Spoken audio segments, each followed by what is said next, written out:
We're back on the farm. It's now mid to late October. Today's October the 21st, 2011. This is the third time I'm filming this area of hay in the late fall after the harvest now. This has had 2 crops of hay on it, and now it'll just grow, and then it's starting to freeze up here at nights. When the cattle are brought home down from the mountains, they will just nibble on that grass and get some nourishment before the snows come. I'll just kind of pan over here. As you can see, all the colors have been changing, the trees have been changing into the different colors. It's quite pretty, except for that big old dead tree over there. Haystack's all ready to go for the winter.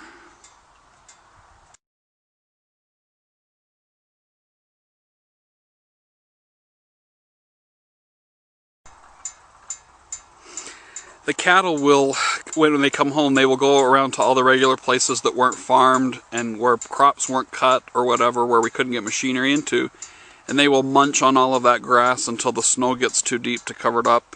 And by that time, my folks and my brother and that, they'll have to start feeding them hay, but very pretty. This is that area that we call the Big Hole.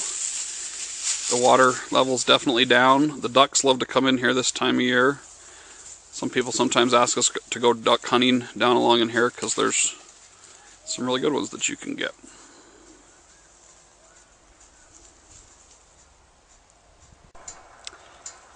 This is down in the sheep pasture area.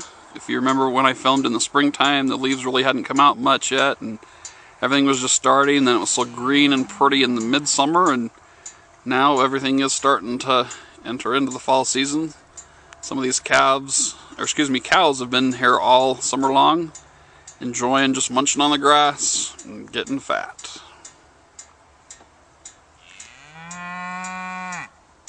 Yeah, she agrees with me.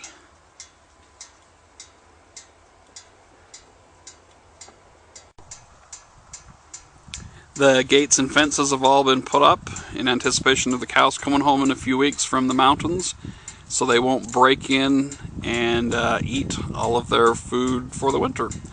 This winter, they will spend a lot of time when it's really cold behind these haystacks over on the north side.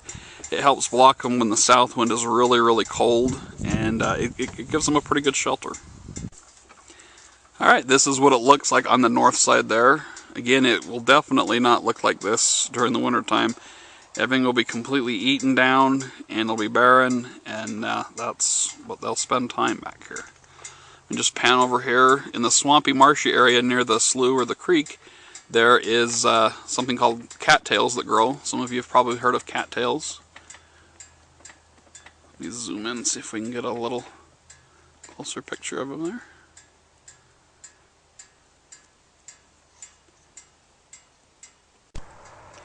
Here is a view of the north side of the haystack again, where the cattle will spend some of their winter nights. I just noticed, when I came over on the other side of the creek to look at it, that we lost one of our big trees in the hay yard. That's too bad. That's been there for a long time. When my dad used to hand stack a lot of the hay and we had to do more of that kind of work, they always provided some really good shade. Looking eastward up the slough, creek, canal, whatever you want to call it, water is maybe not even, well, maybe about half of what it normally is. It'll continually get a little bit slower and slower flowing, and then by January, February, sometime in there, it will dry up. Whenever the groundwater starts to get a little lower, it'll stop flowing naturally. Let me pan over to the other side. Kind of a pretty view over there. And there you have the scene looking westward. One of my favorite views on the farm, looking across the slough into the sheep pasture. They've ate it down pretty well, but there's still a bit there for them.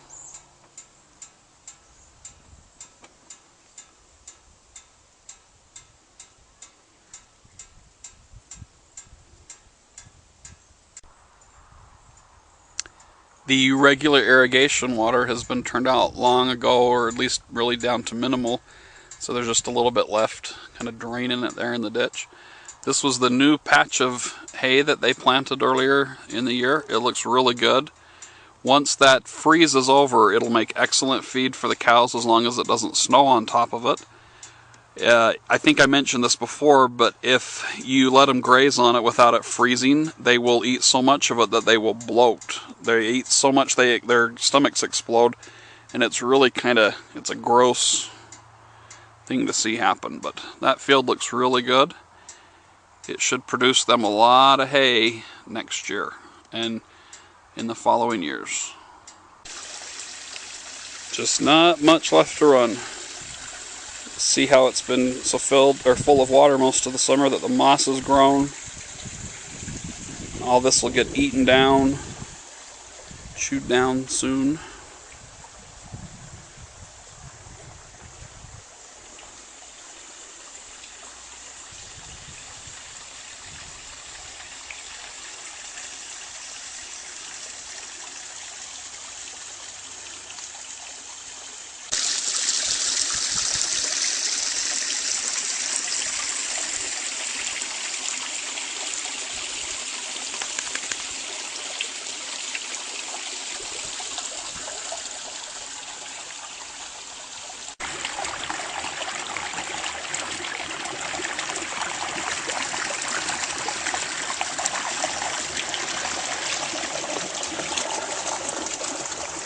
I can't imagine anyone really being able to need to water anything. It just might be draining out for the fall. As you look over into one of our neighbors, they've already got their land worked and ready to go.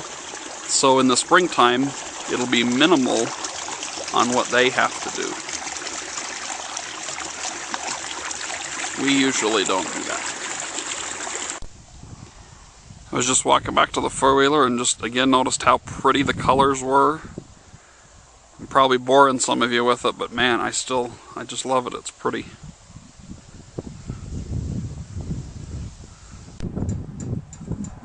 A few of the cows that had their babies later that didn't go up to the ranch, they spent quite a bit of time in the summer just out in this little pasture out behind the house and the farmyard. Kind of muddy right now. They've had some rain recently, including this morning.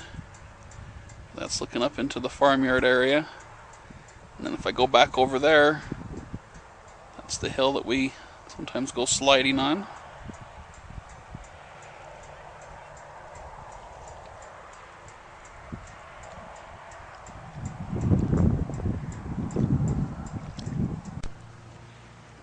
Here's the view looking down from up on the hill in the cemetery area. Down into the farm property. This has been just an absolutely beautiful day up here.